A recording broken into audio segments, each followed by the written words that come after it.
sharing thoughts that can help professionals like yourself increase your results. And the first thing that I want to talk to you about is building credibility. And one of the things that I do is I collect endorsements.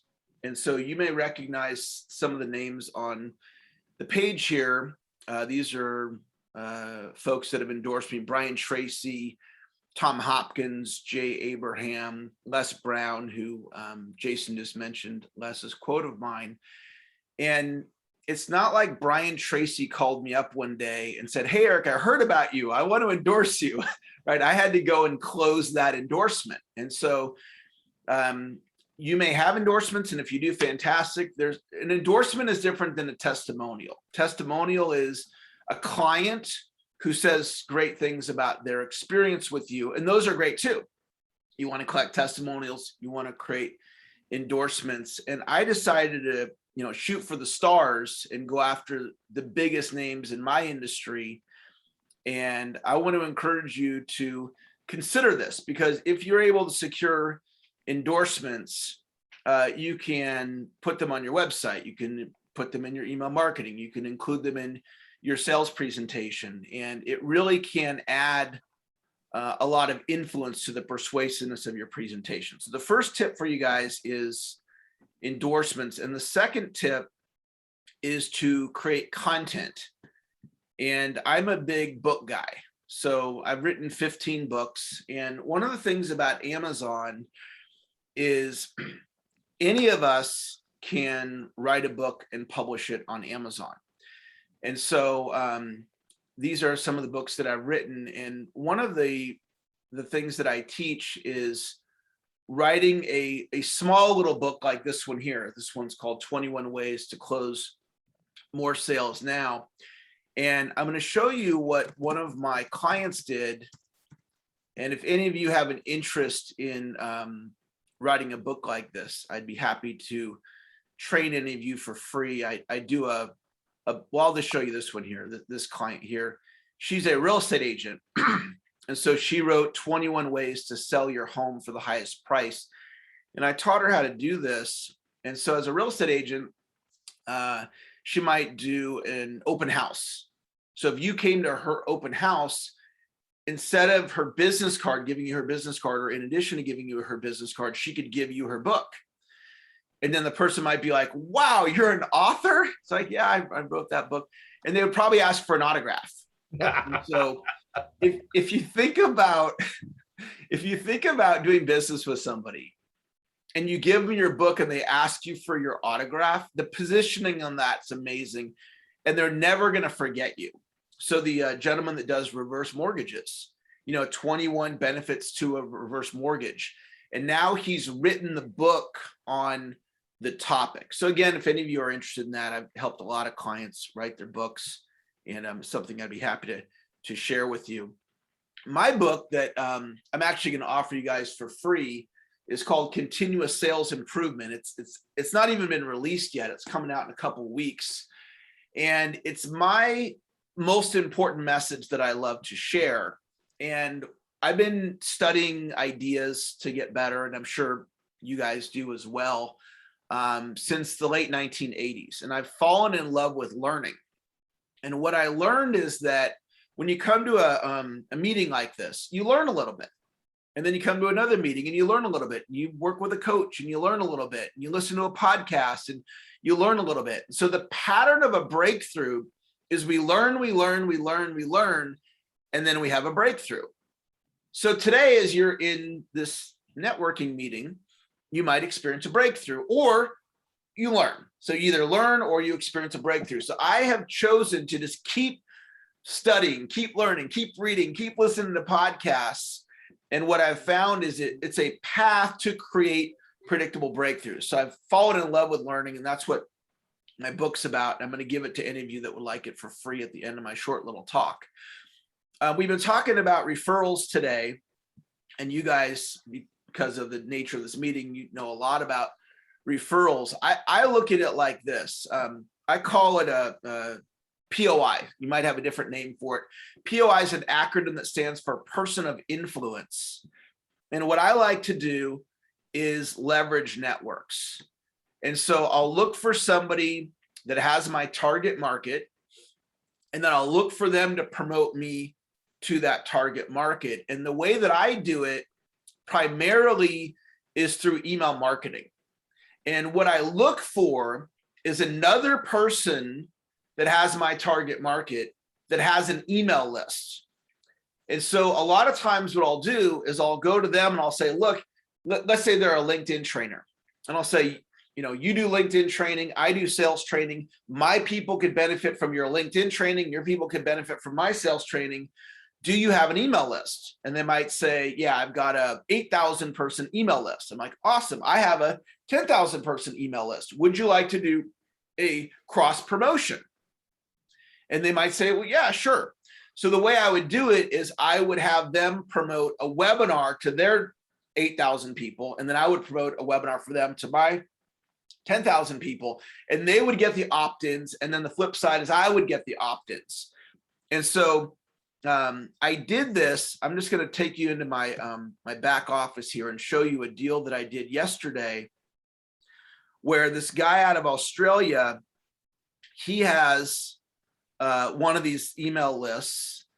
And so I asked him to promote me, and then and vice versa. And so this is a little peek into my my CRM here, and it'll show you the opt-ins that I got on this particular joint venture. So I got 220 leads. This was just yesterday.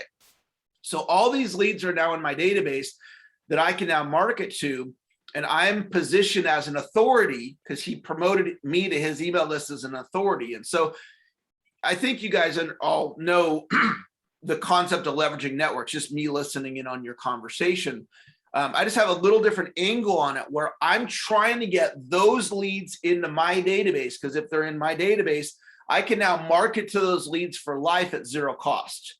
So I have a voice in the back of my head that says, build the list. So I'm constantly looking to build my email list.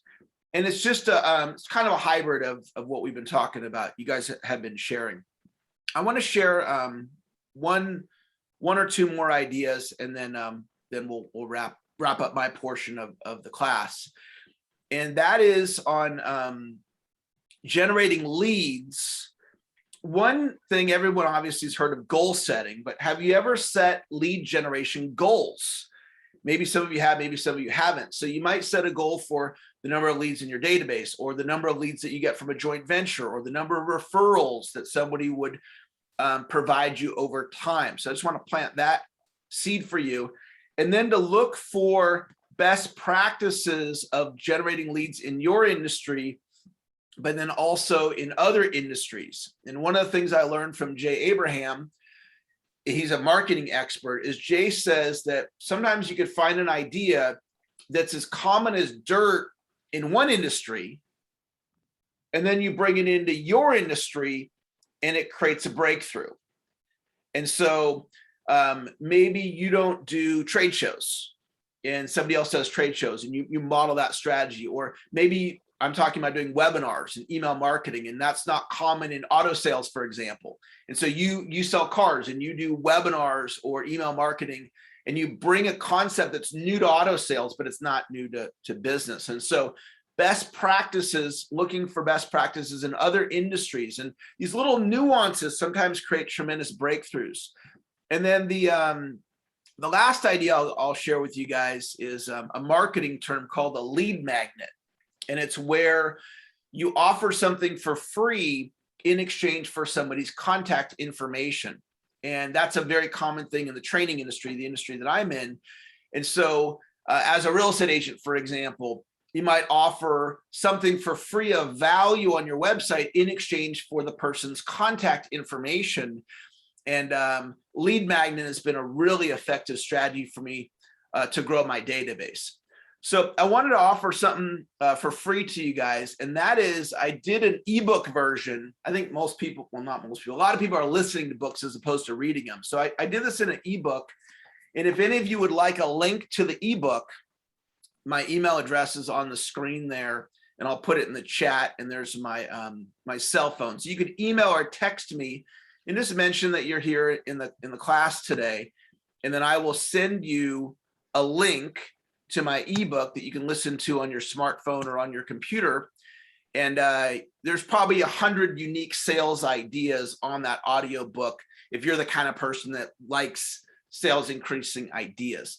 So that's the message that I wanted to share. And I'll turn the meeting back over to our host today.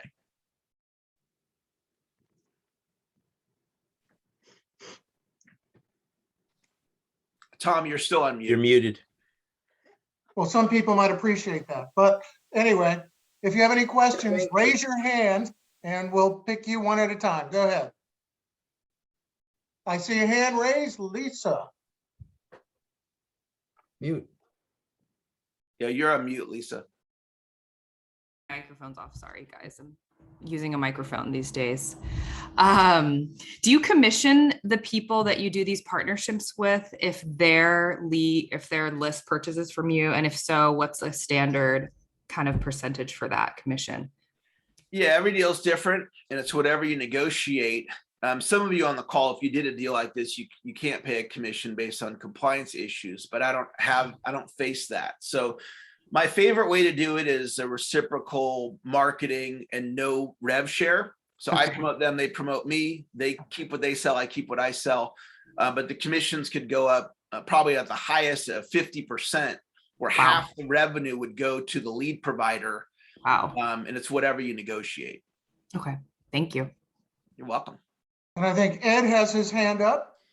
Yeah, first off, thank you so much, Eric. That was what I call the Mike Tyson punch. It's short, one round, and you're knocked out. So thank you very much for all that information. Whoa, I mean, I already got a couple of huge nuggets from you. So thank you. And then my question is, what do you think are like the top 3 reasons why people don't sell more in their professions? And what do you advise them to mitigate that? One of the most common things is resistance to sales. And so there's a stigma to selling in our culture. And a lot of people drive revenue in their business by selling, and yet they're uncomfortable with sales. So the first thing is letting go of sales resistance, and that's a shift in mindset. Second thing is winging it, going in and delivering a presentation. In many cases, we're delivering a repetitive presentation. So for example, the person that does reverse mortgages, that's a presentation that's delivered again and again and again and again and again. And so what I would advise someone that sells reverse mortgages or anybody delivering a repetitive presentation is to take the time to create a dynamic, powerful presentation, because you're doing it over and over and over again, and that'll create a lot of leverage for you. So that wasn't 3, but that was two answers that I think could be valuable. Okay. Lisa, is your hand still up? Do you have another question? I do. Well, Tom, put your I have hand a up. question. Sorry. Go ahead, Andy. Yeah, Eric, a quick question. You said about peek into your CRM. What does CRM stand for? I think it's like customer relationship management. It's just a place to house your leads. And what I showed you guys in CRM language is a tag. So I can sort my database based on different tags to find, like in that case, those particular leads.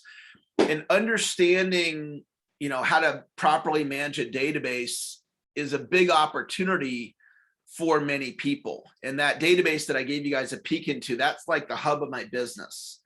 And somebody taught me many years ago to build an email list. And I was like, I don't need an email list. I'm not an internet marketer. And they're like, actually, you do need an email list. We're all online marketers now. And so he helped me understand that there was a value in building up an email list. And this is not commonly talked about in business for like the loan industry, as an example. A lot of loan officers do not have an email list, but if they did, they could instantly communicate to all their customers and clients very quickly. And then the concept I talked about of marketing to somebody else's email list. If I'm a loan officer and I have a 1,000-person list, I can go to somebody who sells insurance that has an email list and say, I'll promote you if you promote me, but you can't play that game without the email list. And so we don't have time to go deep into email marketing today, but there's a lot of benefits to knowing how a database works, and especially if you do happen to have an email list. Just curious, Eric, how do you make your money? Do you do, you do education seminars? Yeah, so I have courses, online courses. I do one-on-one coaching, and then I consult companies. Those are the main ways that I do it. Who's your sweet spot? Small, medium, large companies? You know, throughout my career, I've worked with the end entrepreneur, salesperson, network marketer. We're starting to get more into corporate, but historically it's been people who love knowledge, that like attending seminars or working with coaches or buying books. So it's been the consumer, the end individual. Got a question, Eric.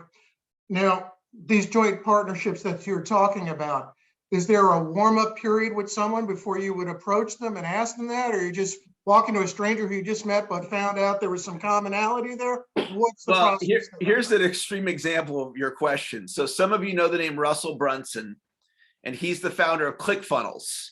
So he has a following of over 100,000 people. He's a big deal in the software world. So I want Russell Brunson to go to his 100,000 people and say, if you need sales training, Eric Lofholm's your guy.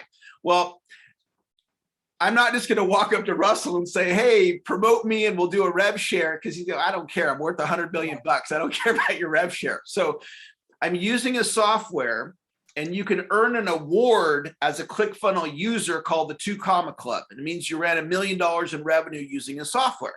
So you get to become one of his success stories. So I'm going to first become one of his success stories. And then I'm going to go to him and say, hey, is there any way I could add value at your conference? Now I'm one of your success stories. So that's probably an 18-month process just to get to the point of having a conversation. That's an extreme example.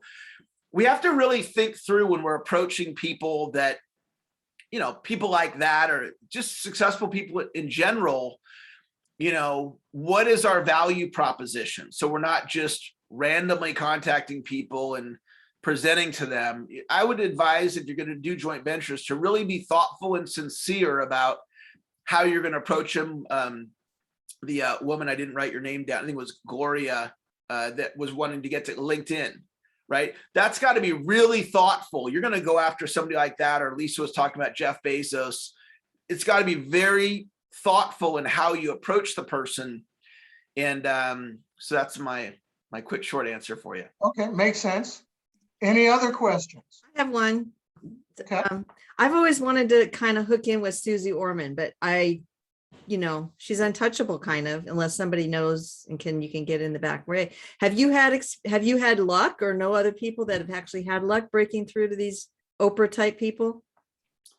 Yeah, I mean, in my industry, some of the folks that I showed you, Brian Tracy, Les Brown, Michael Gerber, I wouldn't have the view that they're untouchable. I would have the view that everybody wants something, including Susie Orman. And what you can do when you're prospecting somebody, whether they're a big person like that or just anybody, you want them to feel you. So if I'm prospecting somebody like a Russell Brunson, he's going to feel me. At some point, I'm going to get on his radar, and I'm going to use my mind, and I'm going to be intentional.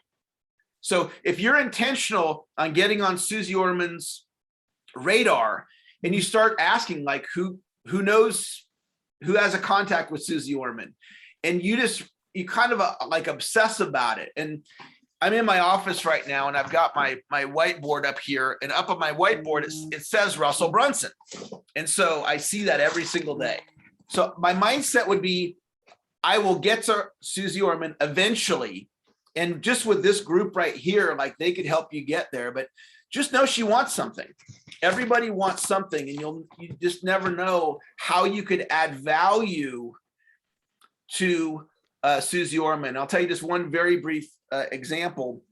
A friend of mine offered Robert Kiyosaki, hey, if you're ever in town, you need a ride, I'll be your chauffeur. And he got the call, and he became Robert Kiyosaki's chauffeur. And Robert got on the Oprah Winfrey show. And my friend who gave him the ride appeared on Oprah Winfrey with Robert Kiyosaki. Wow. So just have that mindset. Everybody wants something. How would a group of us, we're about 12, 15 professionals here, How would we work together to accomplish something like that? As far as supporting Stacy with Susie Orman? Or is any of us helping each other? Well, I think it comes down to, if you think about the mastermind principle, Napoleon Hill made that famous, when two people meet, when two people meet in the spirit of perfect harmony, it creates a third imaginary mastermind. So right now we have 16 of us. So if you guys used your platform here where somebody could bring a challenge to the group, and maybe there's 10, 15, 20 minutes or longer spent on ideas of how to get progress on that particular idea. Because the brain power, I mean, you're an advanced group of people. You're committed.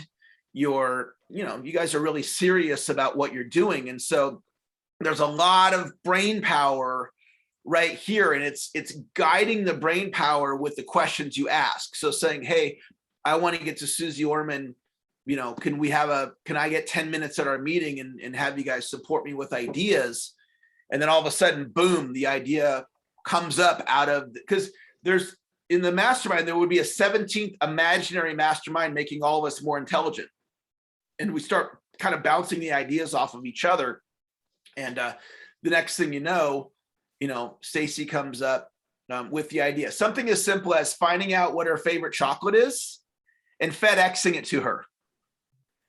And that's going to get you on her radar. Something as simple as that. Excellent. Well, thank you so much, Eric. It's been very fascinating, and you've shared your emails. And what can we do to help you? Well, I'm a speaker, and I love speaking. It's just what I got to do here. And so if any of you ever need a speaker at your company or for a business group, or if you know of a company that needs a speaker, I do a lot of these Zooms where there's no fee. I love speaking to sales teams, network marketing teams, business groups like this. And I would encourage you to put my contact information on your cell phone, because maybe there's something I can do for you. I have a lot of contacts in the speaker industry. I have an email list. Maybe there's something I could do to reciprocate as well. So if any of you think I can help you, or if you can help me, I'm very accessible. My cell phone, just send me a text, and I'd love to hear from Some of any us are on you. speaker committees at various organizations. So I represent a chamber. I'll get you there. Awesome. That would be great. I really appreciate that. All right, I'm going to turn it over to Ed and Gloria for announcements, any upcoming events that we could get together at. And again, just thank you so much, Eric. I got to hop off to my next Zoom, so I'll see you guys later. All right, thank Thanks, you. Thank you, Eric. Bye-bye, Appreciate guys. it. Thanks. Awesome. Jason, again, thank you, man, Great. for bringing it. Great. Wow. Now I can see why he's your mentor. Whoa, that was chock full of great info. I mean, look, at the bottom line is you got to get out of your comfort zone and do things differently, right?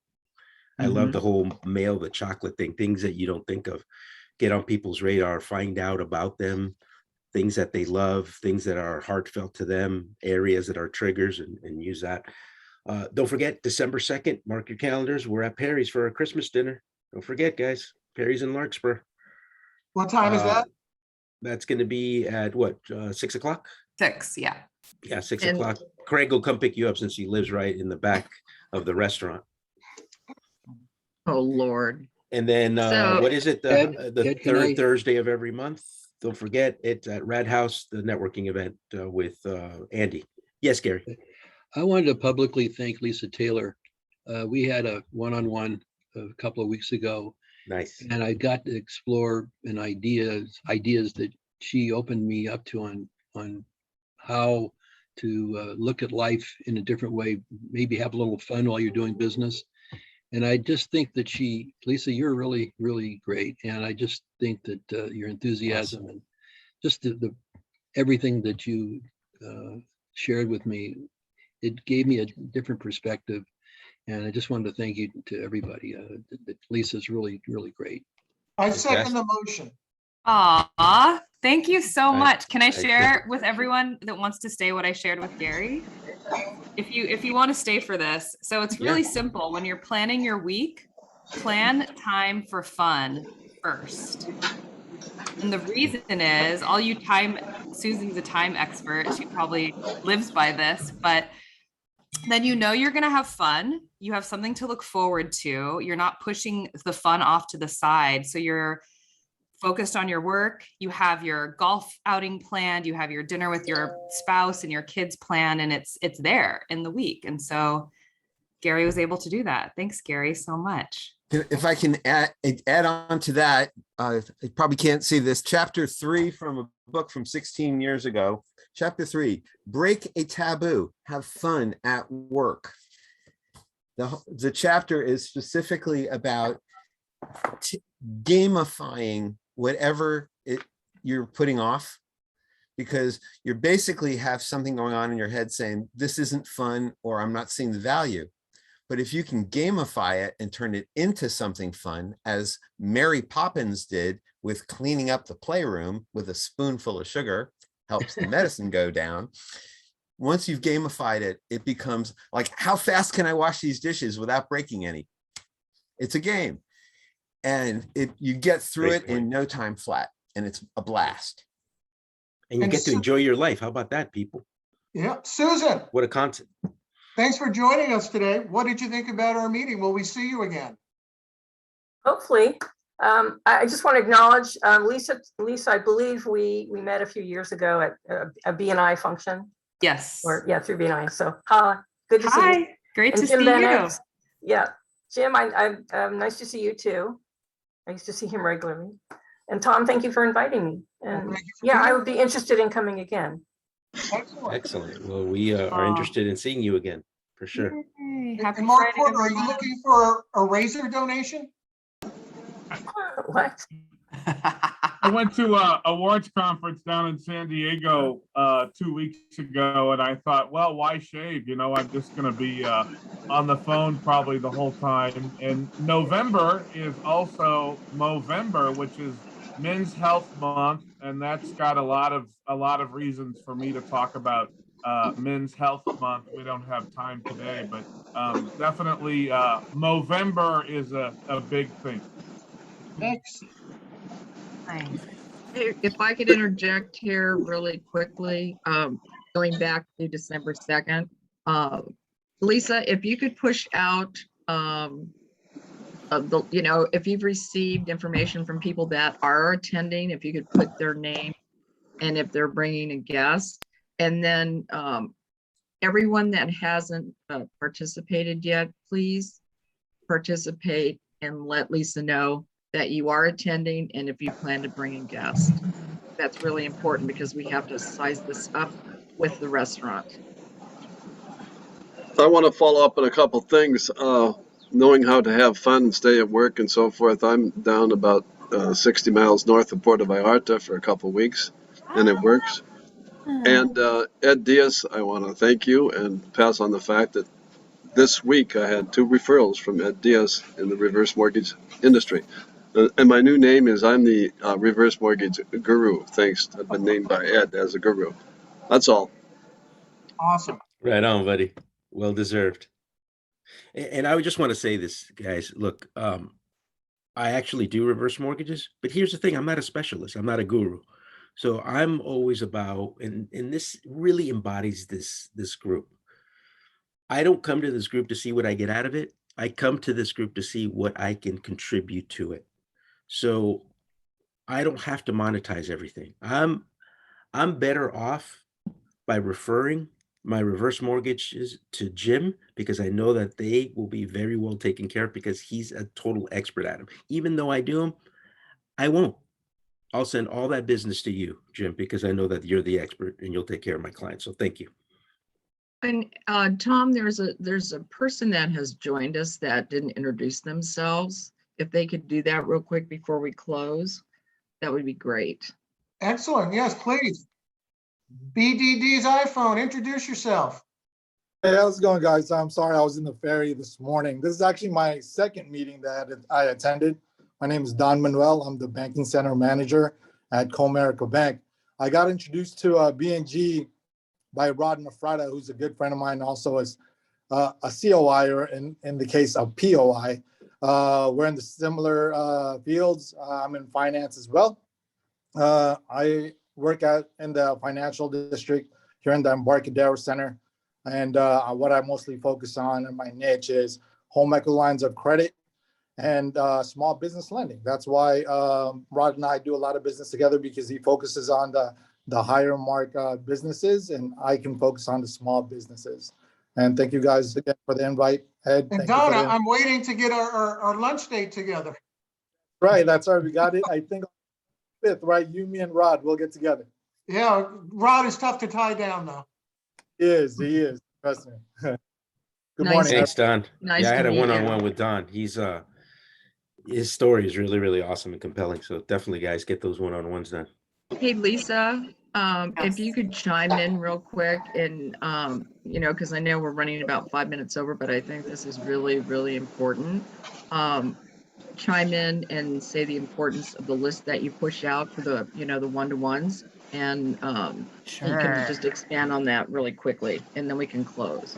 Yeah, so I've been sending out one-to-one assignments after our meeting. Apologies on the